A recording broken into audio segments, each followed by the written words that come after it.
Hey y'all, this is Phil from the future. In this week's episode with my conversation with Trey, you're going to hear about his story about how he was able to overcome the kind of professional grind in his career field, what he turned to in order to push through adversity, about his own personal self-reflection and growth, and then my own reflections on what he has to say. This episode is going to really just demonstrate what it's like to have a meaningful conversation between two people where there's real active listening going on. So I hope that you take away some tips for your own spiritual fitness and maybe some motivation or inspiration on how you too can overcome and do hard things. Thanks and enjoy. I think that what's important for all of my listeners who are just tuning into this audience is just to give me a little recap of who I'm talking with, because I realized that last time I didn't get to introduce the person who we were speaking with. So, who are you? What do you do? My name is Trey Wooten. I'm it's always a weird question because you always define yourself by what you do for money, and then but I also like don't identify as my job so much as as part of my identity, but like for the sake of just this, I'll say my what I do for income. I work at Amazon MGM on their original movies team as a creative executive. So I read a lot of scripts and give notes and shepherd projects from the idea phase through the completed version of the movie Mm. to release and sort of, I guess, try to hopefully allow the director of the project to create their full vision of what they think the movie should be while simultaneously making it something that Amazon would be happy to have on their platform. Um, Yeah. How did is you get into like that work? I went to film school at UT Austin, and then I moved to LA my final semester of college. I interned at a few production companies, turned that into an assistant role at a talent agency. And then I turned that into an assistant role at a production company. And then I moved over to Amazon in a coordinator role in 2018, and then got promoted to executive in 2021. And so that's kind of I Mm. was someone's bitch boy for 6 years, and then now I get to have a little bit more leniency with, I guess I still always answer to someone, but a little bit more flexibility of time and schedule. And my life is not so much about someone else's life as directly as it was when you're just pandering to whatever this person's every need is. Yeah, Trey, you you just like sparked something immediately in my mind when you described that 6 years of being that producer's bitch boy, which to me sounds like a language of like being in the desert. Like you were pushing for 6 years of really grinding. And I wonder, like, what was your source that pushed you through that? What was the thing that you turned to Mm. that really helped you get through those nights when it felt like it was never ending? That's a good question.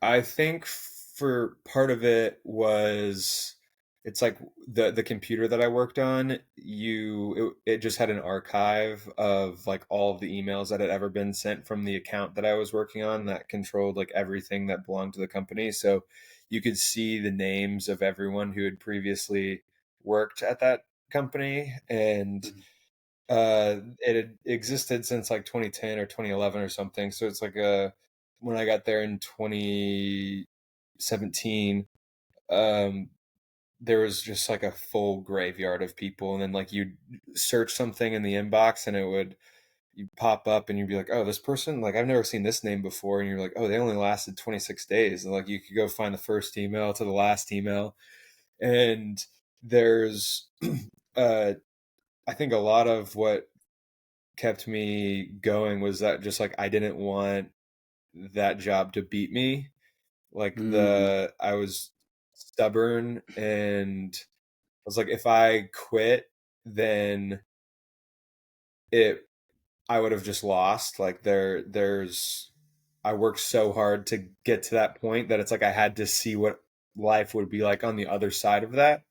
Because like doing the assistant thing is so far removed from doing the executive thing. It just gives you a window into what that job is without you actually having to do anything. And you think when you're looking through that window, you can say it's like Monday morning quarterbacking or armchair quarterbacking, where you're like, of course, like I would do something differently if I was in their position. And then you get to that position, you're like, oh, I have no idea how to do this job at all. But you just had to eat shit that entire time to even get to get to bat for the next thing.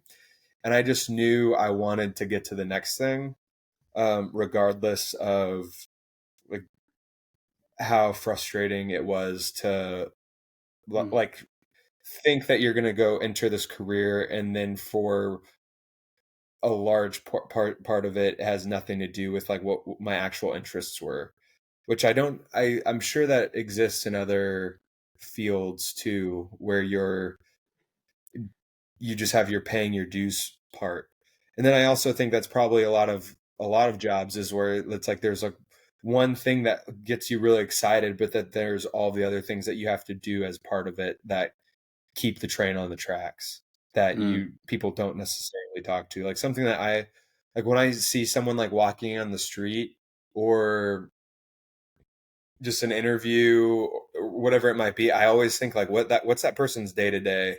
Like what do they do when they wake up? What time do they wake up? What's the first thing they do? How do they spend like the hours in the workday, and then what do they do when they get off? And like do they go to the office? Do they not go to the office? Are they driving across town all the time? Like how much of Yeah. their do they spend on their phone? It's like the that stuff is always so interesting. Oh man, there's so many things I want to pick up on. Big things that I want to highlight that I'm hearing you say is that this like determination of this like real sense of like duty and commitment of where like you said I'm gonna do something, and by the sheer fact that like you said you were going to do something was enough to like hold yourself accountable. And then like going through this graveyard of previous contacts of people who failed like fueled your fire to be like I'm not gonna be like them. I'm going to be actually able to complete this task and do what was said. I think we have that in common because I'm the kind of person that when people say, "Oh, hey, this can't be done or it hasn't been done before," my mind says, "Hold my beer." That's sort of where I go. And to hear that sort of was kind of like what you were doing when you were looking at those previous interns, those people who burned out. It was that way of being like, you're. I can imagine you're having this conversation of like, all right, Trey, you gonna be like Texas? Are you gonna get out? So let's go back to those 6 years. What did self care look like during that time? Because I know it wasn't easy. How did you take care of yourself in that grind? What got you through it? That's a really good question. Um, so there was like the first quarter of it where I was working at the talent agency, and my job was pretty much like 8 a.m. to 8 p.m., sometimes 7:30, sometimes later. It was like you're a minimum 12 hours a day. Um, so I would say self-care was like it was more just like survival at that point. Mm-hmm. I I that was when I bought my first set of kettlebells. I bought two 35-pound kettlebells, so that I could have had a queen size bed or a full, but I kept a twin size bed so that I could have room in my bedroom to do kettlebell circuits before I went to work. Which I got made fun of. They're like, "Dude, why do you stop with?" For people listening, I'm 6'2". I'm kind of tall and broad, and they're Yeah. like, "This is crazy that you exist on this small." Like my feet did hang off the bed. Um, but I knew like it's like I have to do something, whether it's like just a 15 to 30 minute, 5 rounds, 3 exercises, 5 exercises, just go through it before I go to work, just so that I could do something. Like I've always been into exercise and fitness, and even though that was just like basic maintaining, because like I definitely was like probably in the worst shape at that point, where it was um yeah, I'm sitting all day pretty much doing that job. And the my diet was probably not, I mean, I can't even remember. I also made no money, so there was like a lot of, it was just like a war of attrition. Like you're like, I know that this is Mm, finite, so it's okay. Um and you give yourself a little bit of grace of knowing that it's like I'm not gonna go out to eat a lot because I don't have the money. Like my landlord was this guy who's like 101 years old, legitimately, and he like didn't cash my rent checks on a timely basis. So like my bank account would look way more inflated than it actually was, and I was like, this guy is going to take like 4 months of rent at one time, and I'm going to be in the red. Like it was, you're constantly teetering on being completely broke. um like the only reason I could pay rent was that I did work 12 hours a day, so 4 hours was time and a half every single day, and that's what made it feasible. um and then when I worked at the next job, that's when I got into yoga, and I went to the 6 a.m. yoga class 6 days a week, probably. I think Saturdays were the only days I didn't go. wow. And that was good because I would go to 6 a.m. and then I would get out of the 6 a.m. Sometimes like I would wake up to text at like 4:35 a.m. and I'd have to do things, but reasonably, like I'm not gonna have to work at 6 a.m. most of the time, and then I will have accomplished something by the time I was out of, or I would have done at least one thing for me that day if everything else went bad.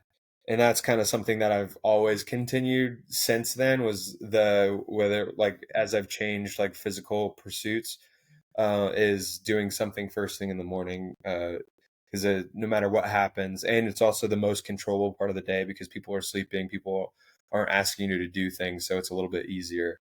And Mm, then post that, there's when I invested in more exercise equipment, and I like found the knees over toes guy, and I was like, I'm gonna make my body like actually work in a more functional way rather than just like purely aesthetic way, so that like I feel good rather than just wanting to look a certain way. Um, so yeah, and then as like I've progressed in the career, it's like I've made more money. I've been able to focus on like eating healthier, taking supplements or whatever it is. Um, I don't know if that's like, yeah, basically, but the early days was just like a white knuckle the whole time. mm, right. It's when you said it was like this war of attrition, and so you coming off the high of college and like you're got all the time, all the freedom and resources in the world, and then like boom, smack dag into this internship where did you know it was going to be 6 years? Like before you got your No, first real thing? I had no idea how long it would be. Which I think is another thing that like when I give advice to people who are coming up and they're like, what do I do? Like I am up for this job, but I hear it's gonna suck. I'm like, just do the hardest job.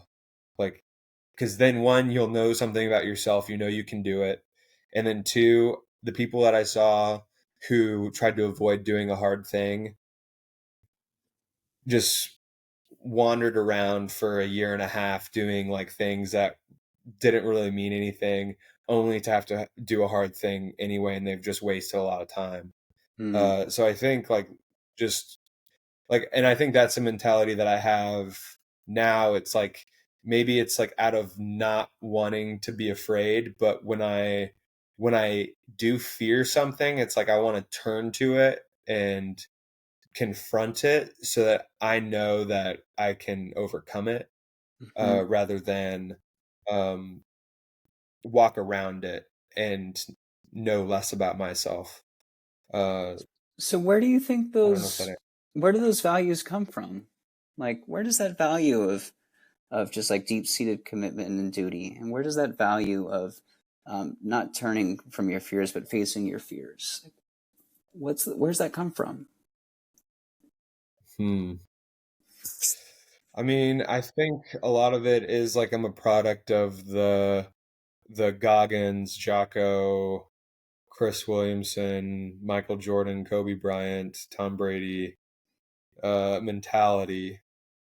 And it's also interesting too, because like with my parents, like they never, I always felt like, even growing up, I always felt like I was way harder on myself than anyone else could be harder on me. Like I was always my own toughest critic. And I don't exactly know when that started. But like, if my parents never had to worry about me like studying or doing something, because like I was just going to do it myself. Um, so it's hard to and then I think like as I got older, it's like you find these resources of these guys who like speak to you a certain way. And I think there's also like there's some like leniency that I think could be added in that some of them don't offer. Like, it's something that I think about a lot. Is It's like easy to be a grinder and just like, I'm gonna work, work, work, work, work, especially when it comes to like physical stuff. But then like, who are you when you get injured and you can't do that thing? And then that's almost like harder to contend with, because I've wrapped up so much of my identity into this one thing of like being a hard worker. And when you can't do that anymore, it's um your identity's kind of gone, and then and then that's the hard part to contend with, is like, who am I when I can't do this thing that I wrap up my self-worth in. Mm. So I think now a lot of what I do is like try to but like what I said in the very beginning, when I talked about like defining myself by what I do for money, is like I try to, like, who am I holistically across like different relationships, different interests, different all of these things, so that I'm not pigeonholing myself into one thing, even if I might um, put more stake in one of those categories across all of those things I do. Yeah, Trey, you're like hitting the nail on the head for all the spirituality, like components and everything, like meaning and direction in life, community and self-worth, and your sense of like ability to. We didn't talk about reconciliation, but going into how like meaning and direction is, it can be so perilous when we define our self-worth based on what we do. Because when things are going great, we're great. But when things are going bad, we're bad. And it's that pathologizing of the self which leads to the most amount of suffering.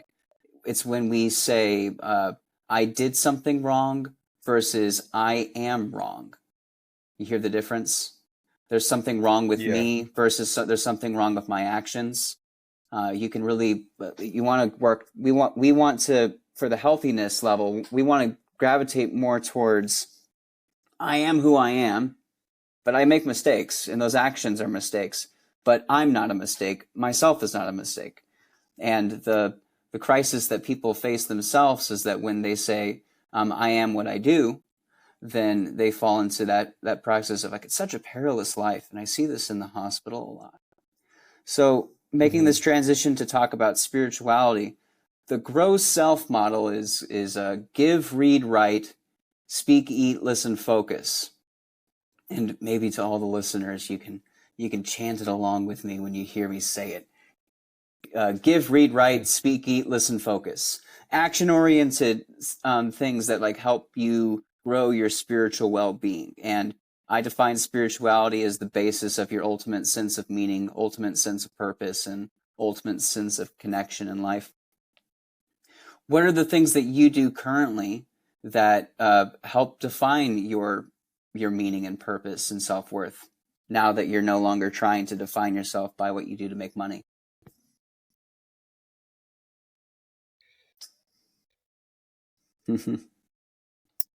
It's really hard to answer because I also think it's like I haven't figured it all out yet. So I think that's something that um, I definitely ponder a lot, but it's it's sort it, and some of it it's like I can kind of talk myself out of the things I think a lot of the ways. Like I try to just like what if I'm wrong about this and like how am I wrong? Like where if I don't define myself by my job because if my job let me go, I would still be okay and I would go figure out something else to do. So then who would I be if I didn't do this job? Then I would be like someone who like likes to exercise a lot. But then if I'm a guy who exercises a lot, am I doing that because I'm avoiding other certain things? Like I we've talked about What this happens when separately you from can't this. exercise a lot? Exactly. It's sort I've sort of dealing with this with my dog right now who got injured and and I get made fun of this, not seriously, but and it is true. It's like that I sort of project my physical desires to be strong and athletic onto my dog. She like wants to play fetch all the time and she's really good at it and it makes her really happy. And I like seeing her happy. And then she strained her psoas muscle and we're just doing short walks for like the next month. And Mm. she's like, what? And initially the vet told me that she tore her ACL and she's going to have surgery. And I was like, oh, this is going to be so hard. She's going to be crate bound. And there's like and I was thinking about it, it's like, why, what about this makes it the most upsetting to me? And it's like, I find so much like joy in just being at the park with her and throwing the ball or the frisbee and seeing her singular focus and talent and bringing it back. And then it's just like, and nothing else really matters. There's, in some ways, it's like living completely present in the moment that is hard for humans to do a lot of the time, that for a dog is inherent to their nature. They're not worrying about what's coming next, they're just reacting to the environment around them. And I think a human who completely lives in the moment can often be characterized as selfish because you're not thinking about anything else beside that. So I think there is a balance to be struck there. But I think a lot of it is trying to not exist in the past, don't project so far in the future, and pay attention to the details of the things that are happening around you in a way that Mm-hmm. um, can give you stillness.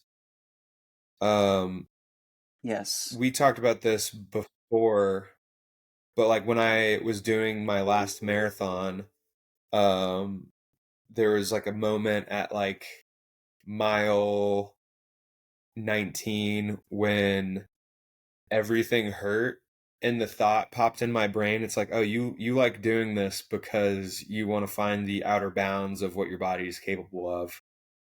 And then in that moment when you're running and everything is weak, like you really can't lie to yourself at all. um and I couldn't lie to myself and I was like, oh, that's actually not true. It is.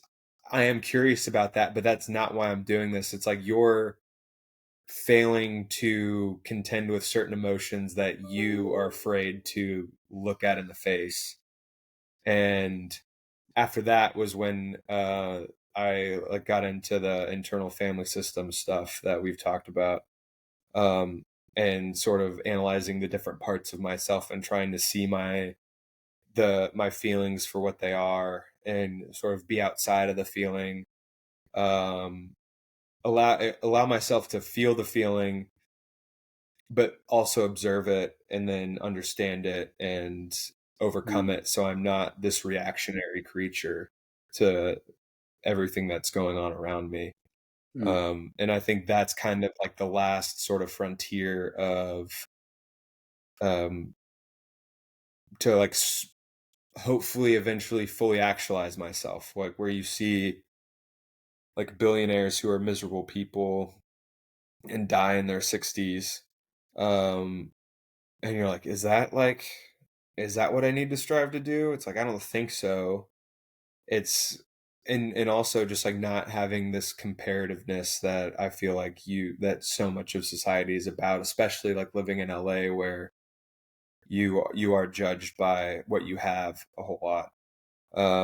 And to be okay with whatever you have going on now. And I think that's kind of like the stillness factor. It's like I'm not worried about like trying to buy the next thing. It's like I'm cool with what I have.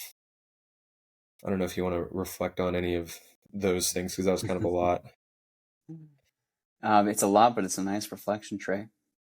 It shows that you've been doing a lot of work personally, and like you've got this ability to kind of, practice what you've been doing on your own. And it's even nice enough that you're willing to share it with me and to this audience. So I appreciate that, dude. Um, Yeah, of I think course. where where I wanted to where I was jumping in was you're going back to Remy, where that's where you started before you started to weave. Hmm. Is the I wonder how much Remy's mortality is bringing up like unprocessed or unconfronted thoughts, and recognizing that her injury, is recognition that she's not permanent, nor is she immortal or invincible. But also recognizing just how incredibly meaningful and I would dare say spiritual your time is with your dog throwing the ball. So you use the words like it helps you be present in the moment, and that when you're just out there with her, you feel happiness and joy, but not from a sense of the way you were describing it didn't sound like it was a pleasurable experience, but rather that it was deeply satisfying. Does that sound right? Like Yeah, I think it's I a think deep that's rooted accurate. joy. Like you feel happy, Yeah, like content. Like you don't yeah, want to there's a be anywhere contentness because else. like yeah, exactly. Because happiness a lot of the time is like this like fleeting thing that can go away so easily. And if you're not happy, then what are you? Are you sad? It's like the contentness is it's like there's a peace there Hmm. that I think is like more helpful to gravitate towards than this like the highs of feeling happy. Which like Hmm. you do get that too, but I think it's I think also like as a person my highs and lows are more they don't get insanely high and they don't get insanely low. It's like I sort of oscillate at this like lower frequency on both ends of the spectrum that I think is something that I've worked at and I like about myself. Um, but to go back to the Remy thing, it is like yeah, this inner peace and contentness that is just satisfying to Hmm. So and from it's this weird too because like you can or sorry, go ahead. from the spiritual side of things, like that's where a lot of people find when like organized religion works right. That's like what the service is supposed to be about. Whatever, whether it's your Sunday, your Saturday, your Friday, whatever service. That I believe is like sort of the whole big purpose of those designated service times is to offer that experience for parishioners to come in, for spiritual fitness seekers to come and experience that Remy moment, if you will, but in a Hmm. contained space. In the same way that you can like go to a yoga class and you know what you're getting yourself into, there's you can get that with organized religion. But from the spiritual side of things, when it's not part of your life, not you, but like the generic you, it's the important part is in the same way that you said you do, it's called the apophatic approach. So you define something by what it's not. So by working things in reverse engineering, um, this is how you can find out how fragile your spiritual fitness or any other fitness program is. The fitness parallel is you're a kettlebell guy, right? So if I was to drop you off in the middle of a hotel room, in a hotel room for 30 days with no kettlebells, would you be able to maintain some level of physical fitness just in a hotel room with no equipment? Yes or no? Yeah, I'd be fine. You'd be Yeah. fine. And why is that? I have plenty of knowledge of pure body weight things that I could do that Mm-hmm. would supplement the lack of kettlebells. Exactly. They're a nice to have, not a need to have. Exactly. So you spent some time and you know other techniques that you can tap into. You might prefer kettlebells, but if you were put into a situation where you still had to maintain your physical fitness, lacking what you prefer to use, you'd be able to do so. And so like that shows your physical fitness resiliency level. The spiritual fitness side is that like your experience with Remy is such a beautiful thing because you're able to experience that wholeness and connection where you're outside in nature, you're living in the present moment, you're living through in your values, you're not experiencing anxiety and perseveration in the future, nor are you lost in the past. You're truly fully living in the present. Like, boom, hello, that's a great example of what it looks like to be practicing spirituality through actions. But the question is what happens when it's raining? What happens when Remy hurts her leg and she now can't, do that anymore? What else can you do in order to refine or recreate that spiritual moment on a reliable basis? What else do you Well, have? yeah, it's like you find it becomes more about just our relationship and spending time together and realizing it's like it's not all about just being the fastest dog and like jumping high and doing these things. It's like if I'm cooking dinner and she'll come and like sit underneath the table while I'm in the kitchen or watching TV and she comes and like rests her head on my leg. It's like, oh, this is it's about these things too. And realizing that she's also resilient it's and she's okay at with this thing being taken from her for this period of time. Which when the injury first happened, I was like, oh, how is this going to go? And so there's that unknownness that is gave me some anxiety of like, how is this going to be? Like the vet gave me this like anti-anxiety medicine that I could give her to just like knock her out. And I was like, I'm not going to do that. That's kind of we'll we'll save that for another day maybe. But um, the yeah, it's like you just realize that it's like that our bond is strong and that's kind of at the core of it. And prior to the injury, I maybe was defining the relationship by the activities we could do more so. Mm. So you're expanding and kind of trying to be more grateful for the things that you do have now as a result of the injury, Yeah, basically. totally. And Yeah. it's like yeah, one of the small things is like I'll tie her leash around this little harness thing I have, and I'll carry my Kindle around, and we'll go on walks, and I'll read at the same time, and then and she can sniff to her heart's desire, and I'll patiently stand there, and we'll go on like a little bit of a longer walk, and she can observe the environment, and I'll get a little bit of extra reading out of it, which has been nice too. Mm-hmm. So you sort of adapt the situation and you find new things that make it feel exciting, I guess. Okay. Now we're spending a good amount of time talking about your doggo, but I know that there's more than just your doggo in your life-o. So you think Yeah. about when it comes to meaningful relationships, like what is um, what are the relationships that provide you value and guidance and hope and peace?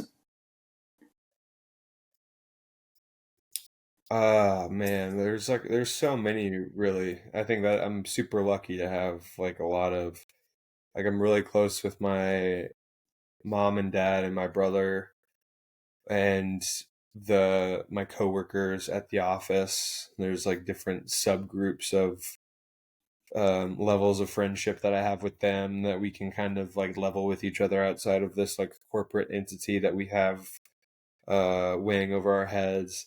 And then I have like you and our friend group that means a lot to me, especially like how long we've been friends and the um distance between so much of us like physically, and that it's like we can still be close. And this is like a technological gift too, but I think it's easy even with that to like let friendships sort of fade away when you don't have the frequency that you see each other. And then just like my friend groups out here, um, the guys that I run marathons with, and formerly played flag football with, and just having this, yeah, community that you can insulate yourself with, Mm. um, and like sort of find. It's like you, how did it? How is it described to me? Your board of directors, uh, like when I don't. Do you know the? Is this a term that No, gets I thrown around don't, to but I you? think I know where it's going. Go ahead. I like it. It's like you have your board of directors, like when something happens to you in your life, like who do you call? Like if you have a financial thing, what friend are you calling? If you have a spiritual thing or a relationship thing, who are you calling?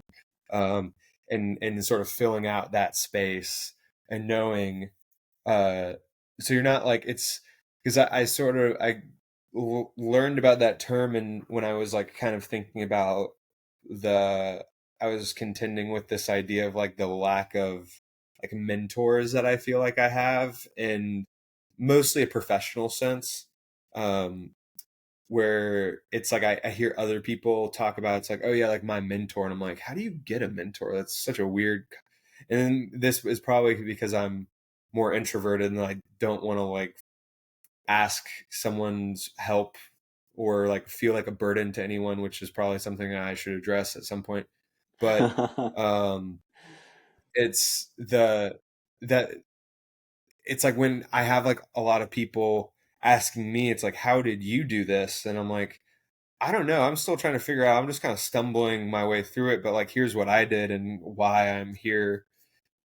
But like, not, and I can sort of feel like certain people like wanting me to maybe mentor them and like feeling ill equipped to like be that. And then someone said, it's like, well, you don't want to create like these, you don't want to idolize someone. So like, have this board of directors where it's like, you see this person is really good at this one thing and like they might be really good at like managing finances, but like they might be horrible in a relationship, and you can bifurcate those two things and appreciate them for this one thing but not have to like wholesale subscribe to everything they're about. And I was like, that's actually a really good point that I think that I do without knowing that I was doing it, because I do have friends that it's like, like they feel like a little bit like too constricted in their political ideology, but I do like what they have to say about this one thing, and I'd like to just like take that part and then like leave the rest over there, Mm. and then I can still appreciate who they are for their wholly and accept them, and not um, like have to love every single part of some one person in that kind of, if that makes sense. Yeah, it's ironic that you identify yourself as being introverted, but that's right after you list off all these people who you're friends with and all these relationships that you've built over the years and like your layers and systems of connections. That's an interesting dynamic because typically someone who would be more introverted typically wouldn't have as many friends. But the way that you have described it, you have a really great support system, a really good social network, an authentic one too. And that again lends back to the spiritual side of what I'm hearing you describe about your spiritual resiliency is like you've got this community of people who you can tap into for certain difficulties. You know, you've got me, you know, for obviously spiritual things, and uh, we could go through the list, but you've got, like you said, your board of directors of people who just can occupy these different resources for you.